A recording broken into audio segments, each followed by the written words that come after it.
try to maybe brother, sister, if we can, inshallah. Okay. I have a question for you, for the panel. The question is how to regulate hate speech in the media, in the mainstream media of the United States. For example, personally, I don't have problems with neighbors, with the people. There are no problems, you know. But when it comes to, like, Fox News, maybe CNN and all this, because they actually encourage hate speech. And how, as in civil liberties of Homeland Security, how could you encourage the government to regulate hate speech? I know it's a freedom of speech, but I think it must have some limit, because hate speech creates other issues as well. Very, very good question. Thank you for that. Unlike our friends in Europe, for example, anywhere in Europe, including the United Kingdom,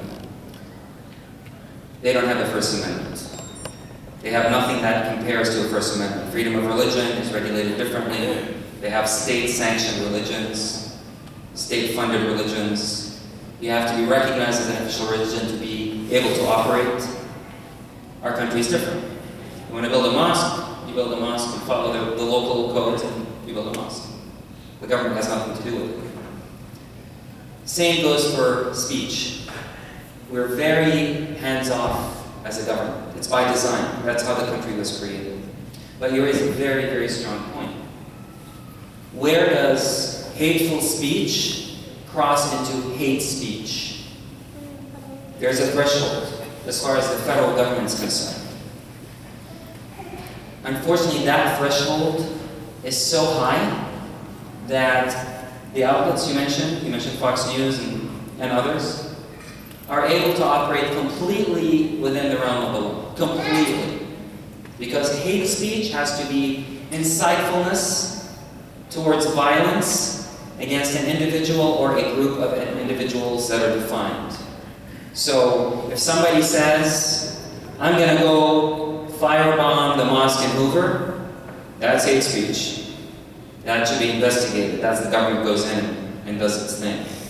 But if a certain personality on a certain news channel gets up on their program and says, I think all Muslims are evil, and I think all Muslims should be kicked out of the United States. They can say that. That's hateful speech, but that is not hate speech. Now that's very broadly speaking federal law. But, and I know Horace is itching to answer because he was a regular on a lot of these outlets, including, you've done Fox News a few times, right? So he's a veteran with interacting with people like Sean Hannity and Bill O'Reilly. So is Hassan, by the way. Hassan was most recently on Fox News, if I recall correctly. What we can do is what people like Hassan do. Make sure you engage with these forums. The media in this country, I compare it to an ocean. A very, very large ocean, the Pacific Ocean, the Atlantic Ocean, very large, full of water.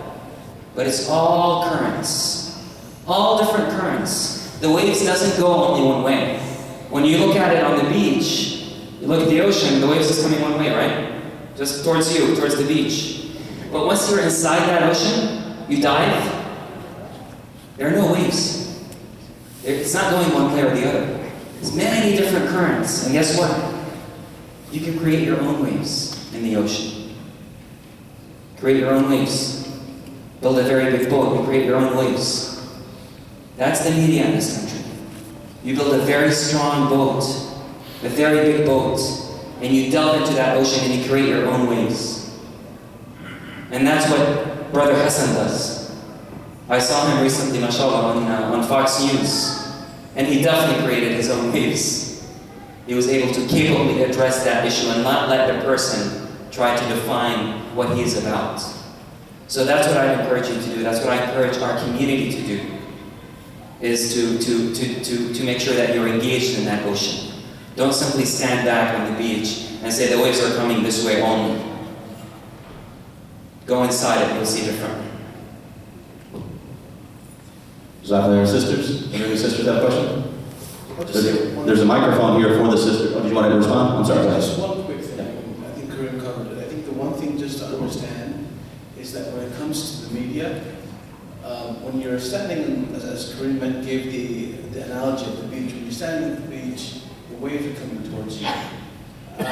Because there's a lot of coverage of issues that have to do with American Muslims, so you feel like American Muslims are constantly under scrutiny and attack by the media.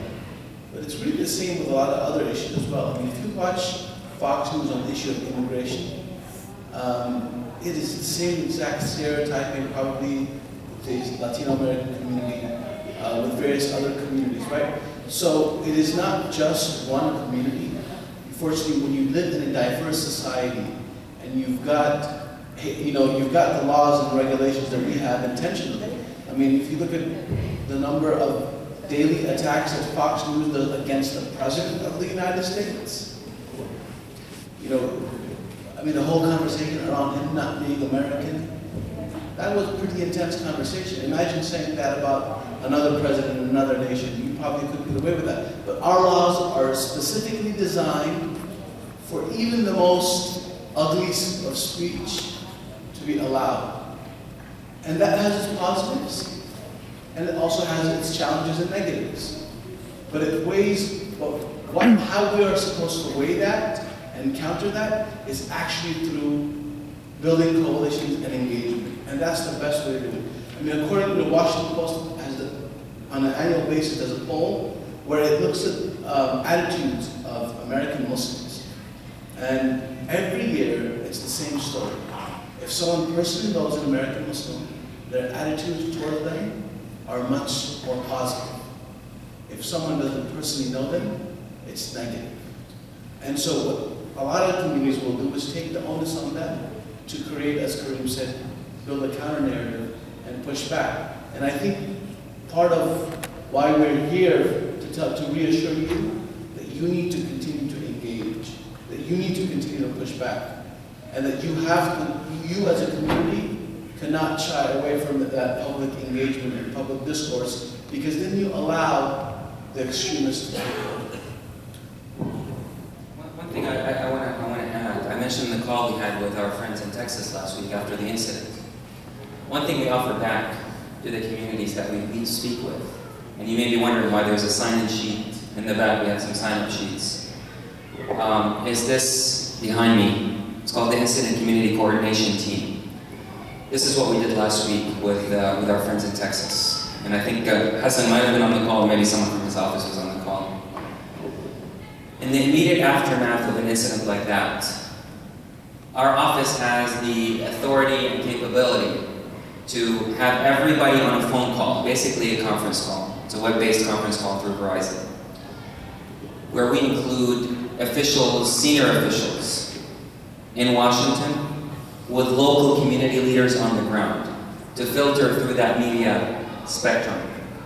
We know that when there's a breaking news happening, when there's an incident in the US and the media is reporting on it, in the first 24 hours, the average is, I think, about 85% of the news being reported is actually inaccurate, incorrect.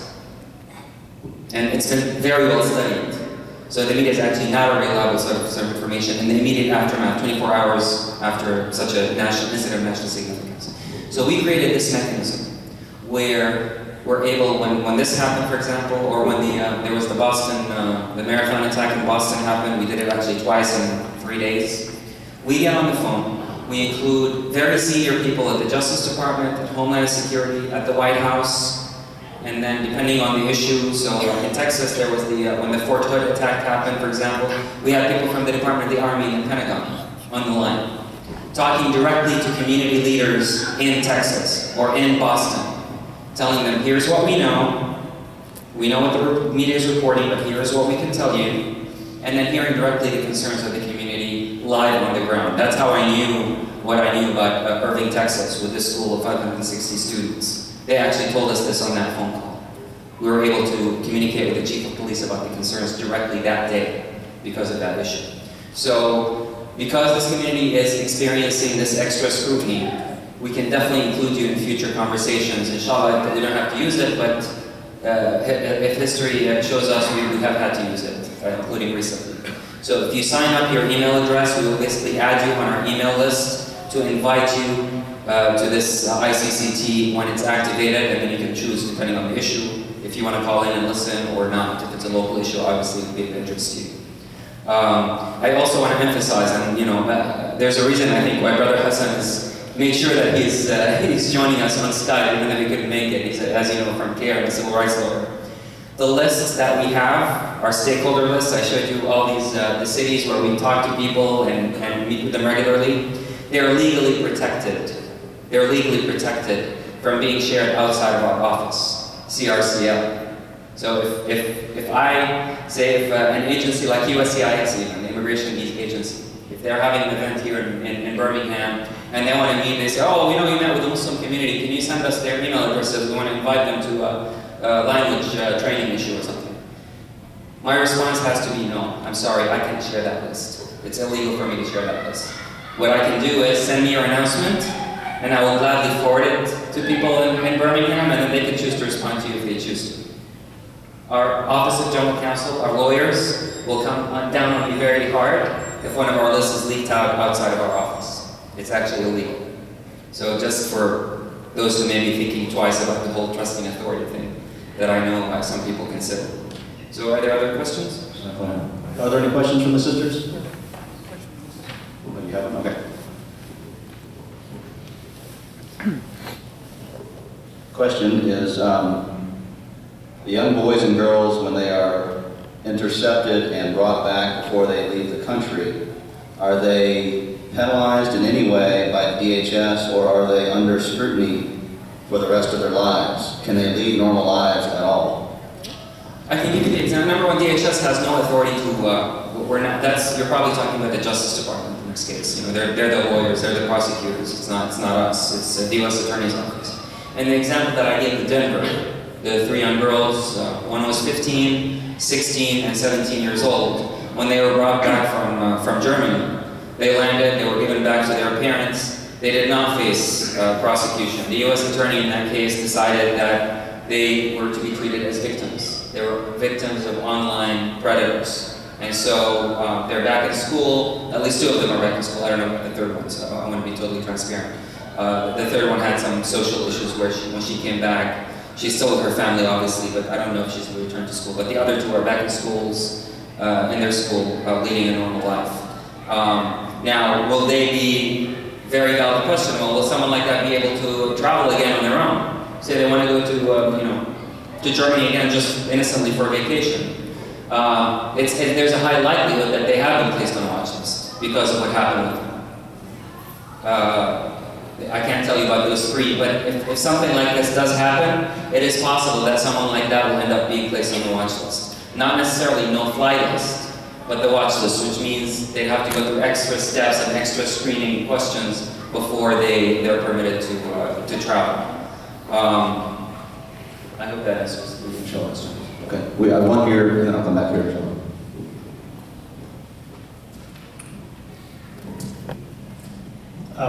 Thanks a lot for the great presentation. Actually, I have 2 questions. The first one is, related to the first question by your brother about the freedom of speech. Do you think there is a double standard when it comes to freedom of speech? So if a Muslim expresses his or her view about a particular political issue, we know in the last 10 or 15 years, probably since 9/11, lots of people, including professors, were deported out of the country because they said something in a class.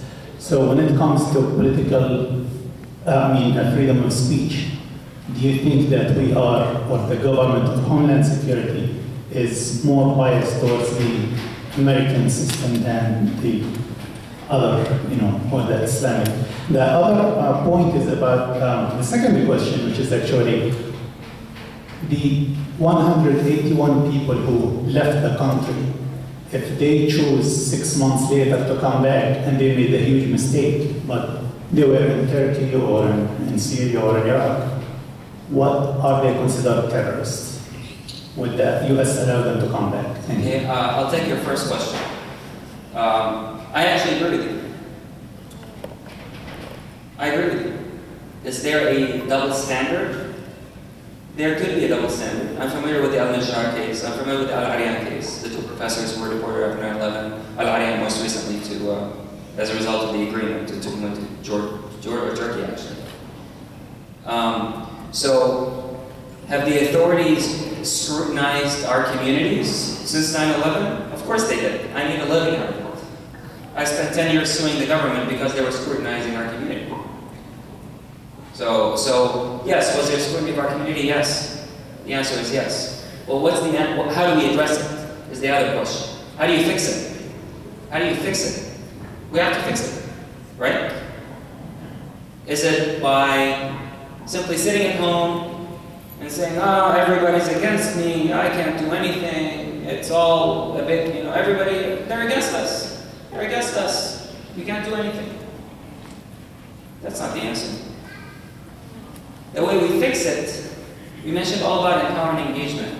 But I've been in government now for 5.5 years, since leaving the civil rights advocacy world. I walk the hallways of Homeland Security, obviously by a full-time job. How many Muslim Americans do I meet in the meetings we have at DHS?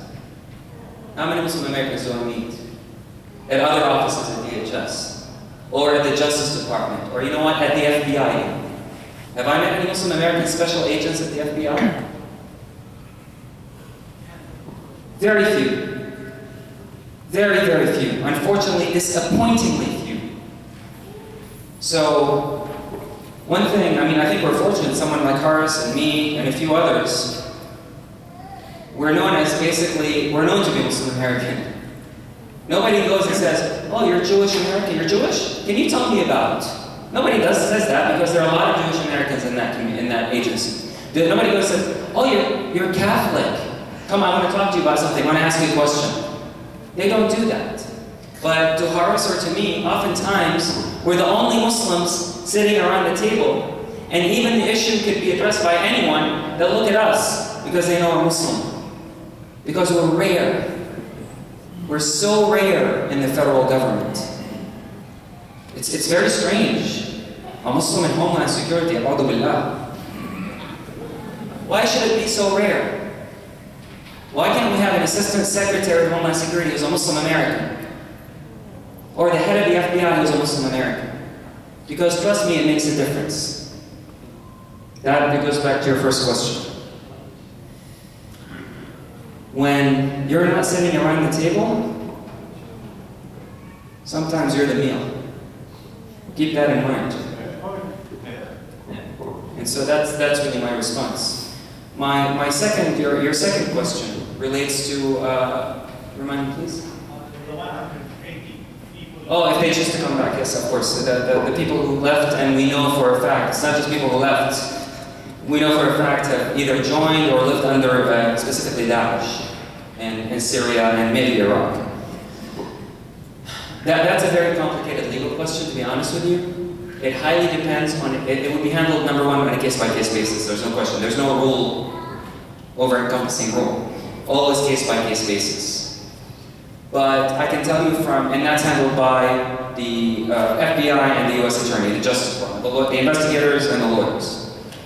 But from a Homeland Security perspective, I can tell you, and this is a coin that's been going around and around and around recently, is CVE, Countering Violent Extremism, quote unquote. Everybody talks about it. The primary concern is that for someone who left, did whatever they did with designated organizations, like Daesh, okay, they trained with Daesh, they fought with Daesh, whatever they did, and all of a sudden they have a change of heart. They change, oh, I made a mistake, I want to leave. Number one, based on examples of people who've tried to do that, we know that the first thing Daesh does, the first thing they do, they take your passport. They have the passports of every foreign individual that works for them, or under them. You can't really travel, you can't go anywhere. You can't just go across the border into Turkey. It doesn't work that way. So that's number one. We know for a fact that groups who've tried to leave have been killed.